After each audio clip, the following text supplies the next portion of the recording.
Good morrow, fair cousins. Today the air smells sweetly, the sun shines gently, the birds are singing beautifully in my backyard, and I thought maybe we could do a little bit more Shakespeare. Um, we, the birds are not singing sweetly for the young people of Verona. We're doing Act 4, Scene 1. In the last scene, Juliet found out that her parents are wanting to marry her off to Paris, who under normal circumstances would not be the worst choice. He's not a bad guy.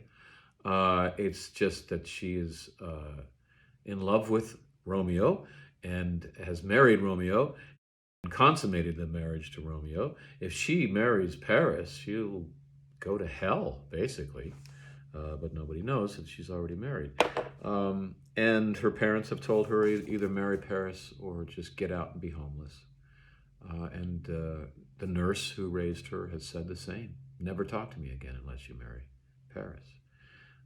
So she is in the shit. When we start, we have Paris talking to Friar Lawrence about will you marry us? Day after tomorrow. And Friar Lawrence is like, I don't know, this is kind of hasty.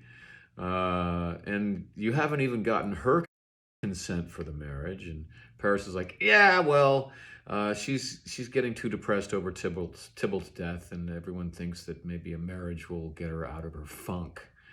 And Friar Lawrence is like, I don't know if it works that way. And then Juliet enters, and she is seeking out Friar Lawrence's counsel as well.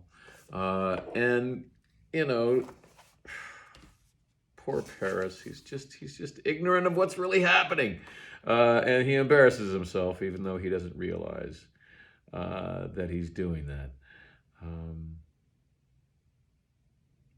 Paris says, "Happily met, my lady and my wife." Juliet says, "That may be, sir, when I may be a wife." Paris says, "That may be, must be, love, on Thursday next." Juliet says, "What must be shall be." Friar Lawrence says, "That's a certain text." Paris says, "Come you make confession to this father?" Meaning Friar Lawrence. Juliet says, "To answer that, I should confess to you." Paris says, "Do not deny to him that you love me." Juliet says, I will confess to you that I love him." Man, she's witty. Paris says, "So will you, I am sure, that you love me." Juliet says, "If I do, it will be of more price being spoke behind your back than to your face." So she can't say the truth. You know, I'm already in love. I can't love you. But she doesn't want to lie because lying is a sin. So she's equivocating. And it takes a lot of intelligence to equivocate that well. Paris leaves.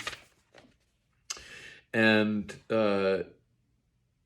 Juliet basically shows him a knife and says, if you don't have an idea, I need your help, Friar Lawrence. She's holding a knife. She says, give me some way out of this. Help me get out of this situation that I have to marry Paris. If you don't have any good advice, give me your blessing to kill myself. I don't want to go to hell. And Friar Lawrence believes her. He's not an idiot. She's going to kill herself, for sure. And he hatches an idea to prevent this suicide. Friar Lawrence says, "Hold, daughter. I do spy a kind of hope, which craves as desperate an execution as that is desperate which we would prevent. If, rather than to marry County Paris, thou hast the strength of will to slay thyself, then it is likely thou wilt undertake a thing like death to chide away this shame. Thou copst with death himself to scape it, and if thou darest, I'll give thee remedy. Juliet says, oh, bid me leap rather than marry Paris from off the battlements of any tower, or walk in thievish ways, or bid me lurk where serpents are. Chain me with roaring bears, or hide me nightly in a charnel house, overcovered quite with dead men's rattling bones, with reeky shanks and yellow chapless skulls. Or bid me go into a new-made grave, or hide me with a dead man in his shroud. Things that to hear them have told have made me tremble, and I will do it without fear or doubt, to live an unstained wife to my sweet love. I'll do anything, she said. I'll lay in graves. She's going to have to do that. Friar Lawrence says, hold it. Go home, be merry, give consent to marry Paris. Wednesday is tomorrow. Tomorrow night, look that you lie alone. Let not the nurse lie with thee in thy chamber.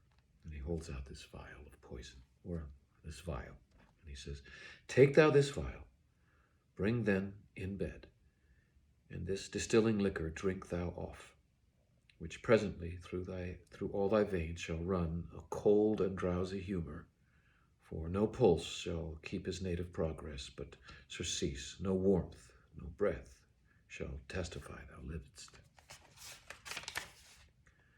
The roses in thy lips and thy cheeks shall fade to paly ashes.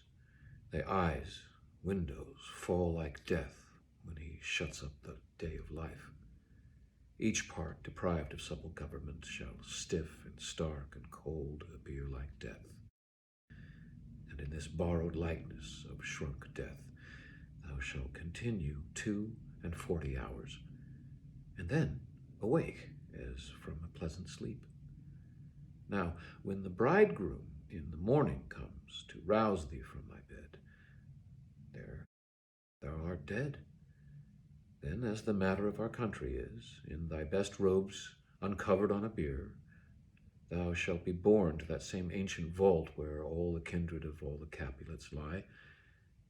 In the meantime, against thou shalt awake, shall Romeo by my letters know our drift, and hither shall he come, and he and I will watch thy waking, and that very night shall Romeo bear thee hence to Mantua, and this shall free thee from thy present shame, if no inconstant toy or womanish fear abate thy valor in the acting of it. Juliet says, give me, oh, tell me not of fear. And she takes the vial. And they exit. Womanish fear. But, it's of its time. And Juliet proves right away she's not afraid. A lot of people fault Friar Lawrence for hatching such a desperate plan. If I were presented with a 15-year-old about to stab herself to death, I would hatch a desperate plan too. I would, okay, try this,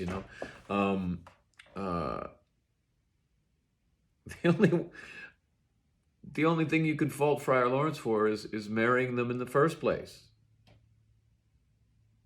Marrying them knowing that they come from houses that are at war with each other. But what is he going to do? Is he going to put himself against love? Is he going to deny that marriage and fight against love? No. He married them. They were in love. Yeah, a lot of people use this scene to argue that Friar Lawrence is unwise. I don't think that's true. I think he's very wise. I think he's operating in an impossible situation, in a society that would stamp out love before it ever gets a chance to take flame. And so I would always, if I ever played Friar Lawrence, I'm going to play him as really smart, really tough, and really cool. Anyway, thanks for joining me. We'll come back to back to the play soon.